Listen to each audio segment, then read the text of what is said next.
Hello and welcome to the Rockwall Canyon Railroad. Today I woke up to my daughter telling me that my car was covered in snow. I looked out the window and found a nice light coating of snow across the layout and thought, maybe this would be a good day to run some trains before work. So I gathered a couple of GP9s. We have a Rockwall Canyon GP9 1741 and a Conrail engine that's actually going to become 1757 eventually. Here they go, off on the line, very easily making through this very, very light amount of snow. But as we get a little further down the tracks, you'll notice that the snow picks up a little bit, and we'll be able to see that snowplow actually pushing some snow around.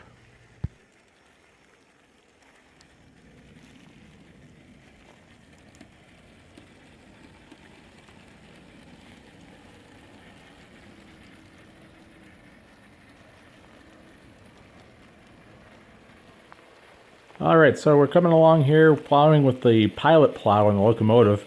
Now I do have a Russell plow. It's a modified box car that has an aluminum plow in the front of it, and it's filled with crushed stone to keep it set on the track a little bit better.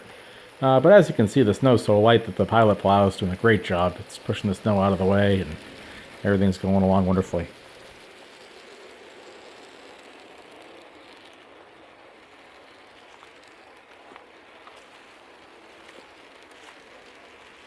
While it looks pretty prototypical to be plowing this amount of snow without a big wedge plow out front, there are some disadvantages to not having that heavy plow out in front, and here's one of them right now.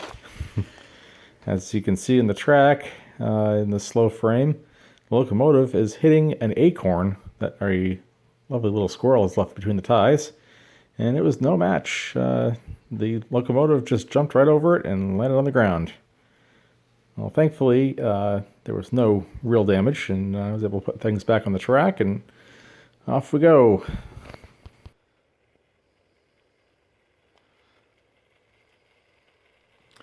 So that's another reminder when you're out here running your trains that you have to be aware that these kind of accidents can happen, and more often than not, the trains are fine when you pick up the pieces, but every now and then something gets damaged pretty badly, and you have to just kind of be able to deal with that. It's part of the cost of running the trains outside in the one-to-one environment.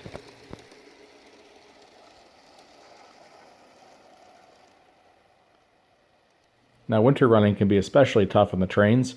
The ground is frozen, so everything is like hitting concrete, and I think the plastic probably becomes a little more brittle when it's cold as well.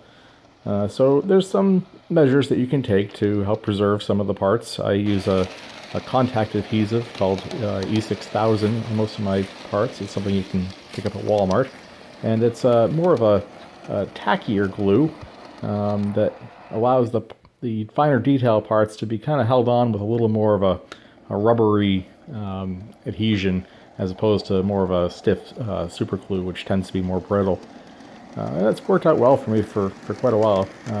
Like the snow plows in these engines have been on there, oh gosh, over 5 years, and at least on the green engines, as well as the upper bell mount and the horns. All those details that are prone to coming off in derailments like you saw earlier. I tend to redo those with a contact adhesive rather than using the super glues. A couple other thoughts on running in the snow. Now my trains are all battery powered, so I don't have to worry about keeping the track clear and worry about short circuits in the rails or anything if the snow starts to melt. But even with the battery powered trains, there are places that the water can get in, especially if we have a much deeper snow. On this particular engine, this is my go-to snow engine. And I've sealed off most of the electronics as best I can. It's kind of a tough balance because you don't want to seal off too much that the airflow can't get in there to keep things cool in the summertime when you're pulling high amperage. But you do want to be careful that you don't have any short circuits when you're in the wet environment like we are here in the snow. Alright, that's it for today. I hope you enjoyed the snow special, and maybe it's something that will inspire you to try it in your own layout. If you enjoyed the show, make sure you like the video and subscribe to my channel. Thanks so much.